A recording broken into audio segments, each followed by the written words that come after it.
And welcome to Carne. I'm James VanOsdol. And tonight we're going to get to our guest. He is Simeon Meyer from Stupid Rad. Before that happens, though, just a casual, friendly reminder. Carne up for two different categories in the Chicago Reader's Best of Chicago 2020 poll. Me, I'm up for Best Podcast Host. It's in the City Life section. And Carne up for Best Music Podcast. That's in the Music and Nightlife section of the Chicago Reader's Best of Chicago 2020 poll. I'd love your vote. Thank you for your support. It'll all be over in early February. I'll stop haranguing and begging at that point. Also, one of the hardest things about doing this podcast, I've said it before, booking guests. When Carne becomes just deliriously thick with money and revenue and income, the first thing I'm going to do is pay for a producer, someone who could book guests, because it is a lot of work. But I swear to God, right before I jumped on tonight, I finished watching Psycho Gorman on Amazon Prime. This movie is demented. It is charming. It's old school. It's gory. It's wonderful. And the second I was done watching it, I tracked down the contact information for Psycho Gorman. I want to do an interview about this movie because I loved it so much. All right, so I mentioned it. He is here. Well, he's not here yet, so I'll keep talking. I just have an empty chair. This is so Clint Eastwood right now. Well, before he appears on screen, I'll say the weirdest thing. In the past 24 hours, this isn't a humble brag thing. I've received thousands upon thousands of downloads of Carne, which is, I mean, it's not normal to have that kind of activity in a day. It looks like they're all coming from India. I can't explain it. Thousands and thousands of downloads. Like my Libsyn just blew up. And as I'm looking at stats, it's all centralized in India. So if you are watching or listening in Delhi or anywhere in India for that matter, thank you. Lovely to have you on board. I hope you enjoy this hyper-local podcast based in the Chicago area. And if you are a fan, if you have some time over there, as you're listening or watching in India, please, the Chicago Reader's Best of Chicago 2020 poll. James VanOsdol, that's me, best podcast host. So when he comes on screen, he likes to make an entrance. Oh, there he is. I don't know if I figured it out or not. I had to go to my computer to try to get this going. So, yeah, sorry about that. I opened it up on my computer. And I just saw my blue chair with my screen printing press behind me. I was like, oh, crap. I said it was very Clint Eastwood. Simeon Meyer is my guest. He is the owner of Stupid Rad Merch. And Simeon, what I wrote in my description of this episode, I wrote, bands need allies, and a trusted merch partner is everything. Over the past several years, Stupid Rad Merch has become a major go-to for local and touring musicians. But how? How did Stupid Rad find its footing and make its way to its current go-to status? We'll find out tonight. And I guess we'll start with, what is Stupid Rad Merch? Stupid Rad Merch is so many different things. I always like to say it was like a three-headed monster where we have our own branded clothing. We help bands with touring merch, and we help bands with web stores. We just try to help them get their name out there how we can.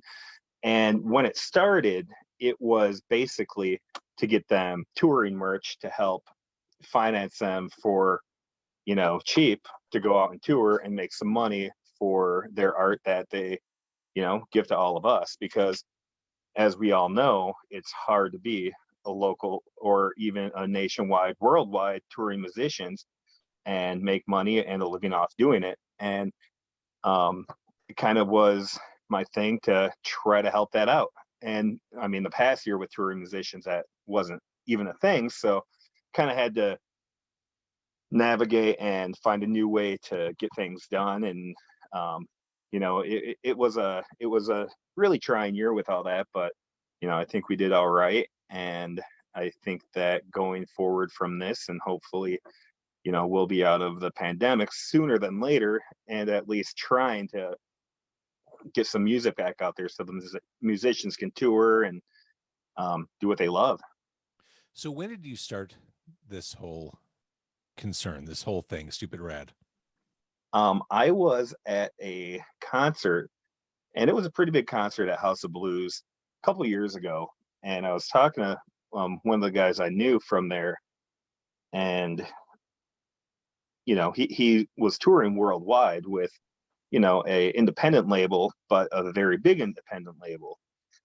And I was talking to him about, when tour is over, like, what do you do? Like, you go home and whatever. And he's, was telling me about the job at the liquor store that he had to go to make money and everything. And, up until that point, I thought, man, these guys are touring. They really made it. They're making money. They're earning a living doing what they love. But then, you realize that they all have to have these, I guess, part-time jobs, because not a lot of corporate America will let them go out and tour for Right. 6 months a year. So they kind of have to work the jobs that they can find that are going to be flexible, and then go tour and hope that both of them combined can pay the bills. So again, when are we talking? 6 years ago, 7 years ago? 4 years ago, 2016. Okay. Yeah, I feel like you've been doing this 2016. forever. Like, in my head, I feel like you've been doing this. I feel like it too, but no, it's we just started the 5th year, and it was, I think, October of 2016 is when Stupid Rad got its website, when Stupid Rad, got its Instagram and its logo and started doing all that. I love it. And we're recording this, as we do every night, live to Facebook. Couple quick comments. Jim Gwynn says, thanks for the great pins, Stupid Rad merch. Obviously, Yeah, no problem. He's a pin customer. Mike says, that's my chair, that handsome blue chair. Mike apparently has dibs on that. It is. I brought this chair down for him because every Friday we try to do like Fun Friday at Stupid Rad. And right now, Stupid Rad is literally my basement in my house, because the shop that we had didn't have heat, and winter was approaching, and we had to figure something out. And man, I took this press apart piece by piece and moved it down to my basement. I had to literally do piece by piece by piece, and my conveyor dryer and everything. But I brought this chair down for Mike for our Fun Fridays, because usually we go live and just like, act stupid and have some beers and, just end the week on a high note. You do Friday stuff. Act Yeah, stupid, exactly. Have some beers. That's Friday. Do.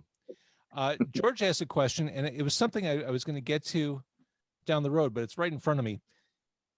Is what you do only for bands, or could someone like a chef or a painter use Stupid Rad? I've done stuff for everybody. Like, yeah.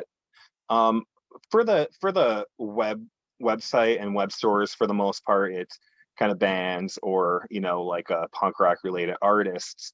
But we do production for pretty much anybody who wants it. If you need some t-shirts, if you need some pins, if you need whatever you need, like, if Stupid Rad doesn't do it personally, we have somebody that does. And we try to make more and more of what we can provide. So this is new to us this last fall, the screen printing press. Yeah, anybody, just get in contact with us. And I mean, yeah, I know you're going to ask later, but we're starting a new website for all that, for people that aren't in it and aren't in bands. So yeah, that's another site that's going to be taken off soon. And just to dovetail off what we were just talking about, Natalie says, I think the average person doesn't realize that often even the bands that have made it still end up having regular gigs when they're not touring. Yeah, that's absolutely, that's reality. Yeah, it is. So it's funny. I realize, I've known this for how long, but I realize how small this community is, how everyone knows each other. I feel like you know everybody, Simeon, but it's funny. I was at Siren Records in McHenry, one of my favorite record stores on the planet. Love those guys. People love the store. In fact, if I have my way, I'm going to try to go back there this weekend. Love that place. But I went there a few weeks ago, and Bill, who runs the place, said to me, oh yeah, you just missed Simeon. He was just here dropping some stuff off. I'm like, of course he was. And of course, you know Simeon. And of course you all know each other. It is a very tight community. And I'm in the far-flung suburbs. I mean, McHenry is like a kabillion miles away from Chicago, but I mean, everyone knows each other. Yeah, it's really cool, the community that everybody has together. I mean, like, it's crazy when we do these like fun Friday live streams or whatever. And I had a guy from Japan like talking that loves Stupid Red. I'm just like, it blows my mind. Like from Japan, it's crazy. I I try when I have businesses on Carco and Carne. I don't want to turn it into an infomercial. I don't want to make this just like it's 30 minutes of product placement or whatever. I'm interested in the story and the mechanics and how the business was birthed. I have a very vivid memory of seeing you at Riot Fest. I mean, you worked your ass off. You got in front of people. You had people taking pictures. I mean, you really made a point of establishing your brand. I mean, you were not just sitting behind a computer hoping that people were finding you. You were getting in people's face at Riot Fest. And I thought, he's got you, Simeon. You have some real great tenacity in making this work. I appreciate that. And you know, as much as it is a business, I that's what I love the most. I love going out to festivals. I love doing events where I just get to talk to people, get to talk to new people, meet new people. Um, you know, Because I it's want about them to, community. I mean, it really you're is. doing merchandise for bands. Everything they do is about establishing community. So on the B2B level, it's about community too. Yeah, I want them to feel like they're as big of a part of Stupid Rad as I am. Because they are. Like without anybody else, like what would I be doing? What would you be doing? Landscaping. Okay, yeah, no, this is exactly what you should be doing. I support this. So how did you start? Did you start with pins and patches? So I owned a landscape company before this, and I always wanted like a little button maker. I always thought it was like it'd just be fun to make like stupid little buttons, you know. And I finally bought one. It was a nice one, and I just started making dumb buttons. I had this friend that would stop over every day, and if I had a button for him, he brought me a 40-ounce beer, and we'd drink a 40, and I'd give him the button, and it was just like fun. The And then I barter just system right there. it was, and I mean, I think I got the good end of that deal every For time. sure. Like a button cost me literally 5 cents to make, so You're getting a 40. I mean, yeah, yeah, it's a solid hour of entertainment right there. right. Which we were drinking on Friday, and I still have. Oh, I don't know if I can show labels or anything on here, but On yeah, this podcast, how dare you? No, it's I don't know. I don't know how any of that works. But yeah, so I got the button maker, and then I just started making buttons, and like, um, the the band that I saw in Chicago, I reached out to, and I was like, hey, you know, like my little part here, can I give you some free buttons or whatever? And they were like, yeah, sure, you know, thanks. And I started reaching out to more bands, and it was more just like giving them free buttons, um, going to and shows, bringing them to shows, and that's really how I made any. That's where it started. I literally had zero contacts. It's not like I started this company and was like, okay, I know this person, this person, this person. Like, you got to hustle. yeah, and it was, you know, and it's all hustling. It's, you know, trying to show that I want to help people out. I want to help musicians out by getting them merchandise. And like any successful dealer, I've watched Breaking Bad. The first one's always free. That's how you get them hooked. It is absolutely. Yep. Yeah, you get them hooked on the pins, and then next thing you know, they're lifelong clients. Um, I love that, and I think I had Martin Atkins from Pigface on a couple times, but he said something. I'm going to mangle what he said, but I'm going to paraphrase it.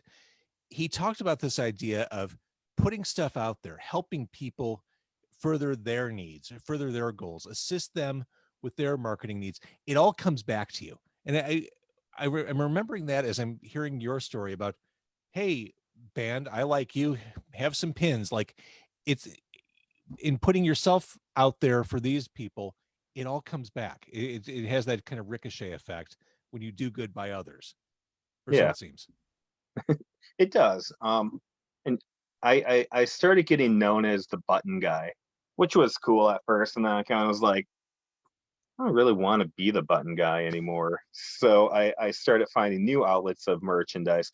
But it was in when I found a manufacturer that produced enamel pins, and like enamel pins was the next step next to buttons. I mean, they're like buttons but nicer. Hmm. So that's kind of where the whole like web store thing started. I would contact bands and I'd say, okay, I'm going to order 100 enamel pins and I want to give you 50 if I can sell 50 on the website, and like it's free for them and I'll make my money by selling That's their brilliant. enamel pins on the website. So they can take them on tour, sell them on tour. That's brilliant. Yeah. And that was kind of how the whole web store thing started. I started talking to more bands and I would sell some of their pins and then they would take them on tour and sell them because I know they're going to sell a lot more on tour than I'm going to sell online because I mean, Yeah. people buy stuff at shows and it's What made you think to approach things in that way? Because as you're saying this, it's a very smart business move. Had you seen other people do that, or was that something you just kind of thought made sense? when I started doing this, I didn't even know about companies like Merch Now or Kings Road or any of those merchandise companies. Um, it was just my way of being able to afford to do stuff for the bands and have it paid for. I can't like Hmm. just say, here, I'm going to give you hundreds of dollars worth of free stuff. I would have to find my own way to get it paid for. So that was kind of it. That's brilliant. Has this become a full-time thing for you at this point? This is full time and more. Yes. This is like full time, full life. How about that? Like full day, full week. I And think my wife hates I'm always working, but it's okay. It won't always be like that. I love the entrepreneurial spirit. I was talking with you about that before we went live. I love that idea of you found something cool that you're into. Landscaping worked, I'm sure, perfectly fine for you, but you found this thing and you found a way to make it your everything. I, I, Yeah. I'm inspired by stories like this. I think that's really cool. I love people who kind of throw the dice and say, I'm going to see if I can make a go of this. Thank you. Yeah. And it was always just meant to be a part-time thing where I could just do it on the side and make a couple dollars. But I mean, it really the more that I started to want to be able to do, the more time it took, the more time of mine it consumed. And it came to a point where, okay, I have to kind of like choose one or the other, what one I'm going to focus on more. So I picked Stupid Rad. And I mean, it's worked out great. I keep expanding. I keep working with other great bands. I keep doing more in-house stuff like screen printing. I'm doing in-house now. On Sunday, was it Sunday? Yeah, Sunday. Me and my daughter drove to Columbus, Ohio, and back and picked up an embroidery machine because I found a good deal, and we drove 14 hours that day on Sunday. Went and picked it up, brought it back, and all my free time has been going into learning how to use that because zero idea, never touched one. That's Even awesome. even screen printing, never touched screen printing before last fall. Funny So, story, not even a funny story. I was in Columbus one day after you were last week. I was there on Monday. how were you? And, and that was, as all the Capitol buildings were on high alert because of the insurrection, there were warnings and threats. Driving by the Columbus Capitol was freaky on Monday. Humvee with a machine gun on top of it, state police lining the stairs.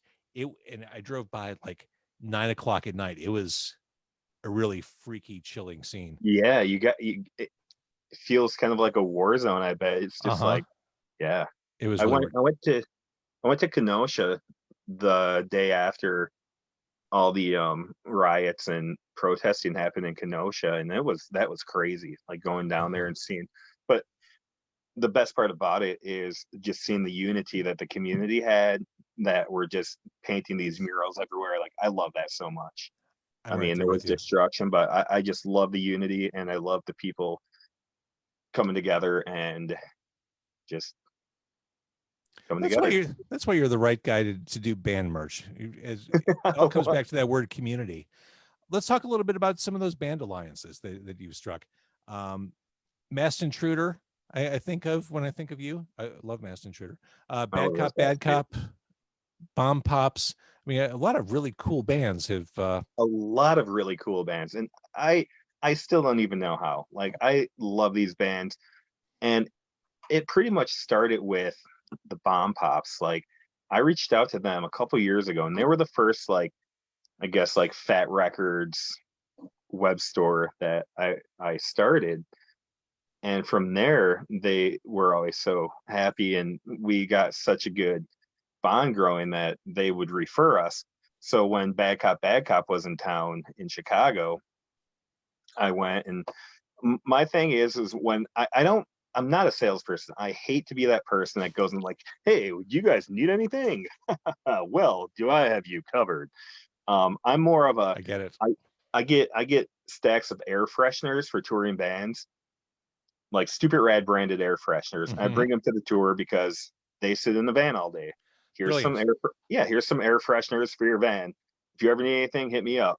And that's all there ever was to it. And Bad Cop was like, oh, like Neil from the Bomb Pops was talking about you guys a bunch and how much they love working with you. Let's talk. And it's all been like that, word of mouth with different bands. And I just saw yesterday, a year ago, I started working with Make War. I don't know if you know those guys, but they're I some of don't the know personally. nicest guys and just great guys. I love them, and I've always wanted to work with those guys, and I'm so happy to. Um, and I think a big part is loving the people that I work with too. Sure.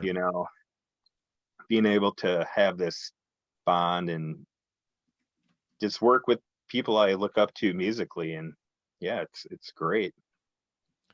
So for a band, if an independent musician is watching this right now or listening, what's a good place to start as far as building a merch strategy? Is it, I mean, I'm sure budget drives a lot of it, but to kind of cover the basics, is it handful of t-shirts?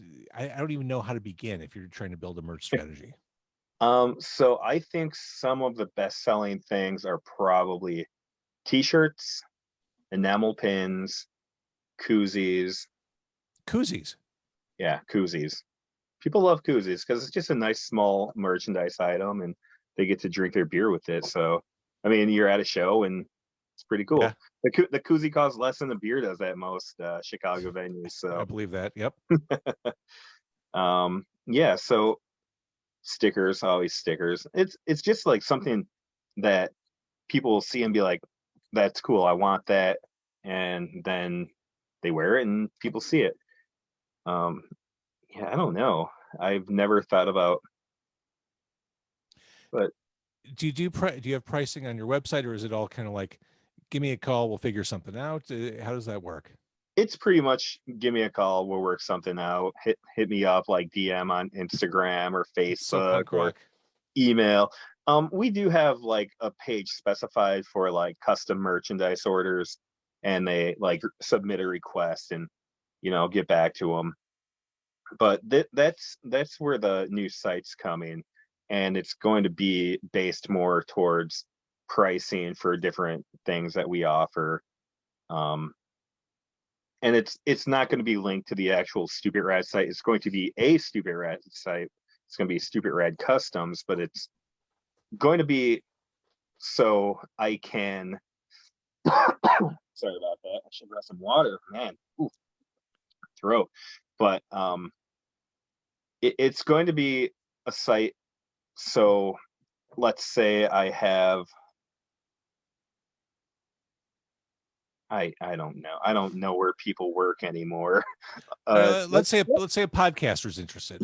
Let's say a podcaster's interested, but he's not, into the whole punk rock scene. So let's say it was you, but you were doing a podcast based on just Right. entrepreneurship, and you didn't like punk rock. You're like, I don't like anything about it. So instead of going to the Stupid Rad site where you enter the site and it's just punk rock stuff, Yeah. you just go to this site and it's basically merchandise that you can get for yourself. So it's kind of I mean, it's like a white label version of Stupid Rad. yeah, exactly. We're not trying to sell them on web stores or anything. It's pretty much just what you need. This is the price, and any screen printing company has. We just haven't had it. All right. Well, I love what you do. I miss seeing you out in the real world. Miss seeing you at Riot Fest. Apparently, if I hang around Siren Records long enough, I'll run into you at some point. If people want to learn more, should they visit the website? Should they visit Instagram? Where should they go? I am most active on Instagram, and that's stupid_rad, the @ symbol beforehand. Told you I'm old. I don't know how to tell people where to go anymore. @ stupid_rad. That's it on Instagram. Website stupidradmerch.com. And like if they want to see kind of what we're doing, they can go there and see the web stores and see our own branded merchandise, stuff like that, which we try to come out with a bunch of fun stuff all the time, like Get Rad, your shirt right there. I love this shirt. You can't really see it on my webcam. I love this shirt so much. It's got like the church design on the back. I love this. Yeah, that's my favorite design. I got a big, it's the full back of my arm tattooed. I got that one because I love it so much. You have to tell me what the quote is. It's something about bad decisions, like the patron saint. The patron saint of bad decisions. Love it. Yep. One of my favorite shirts.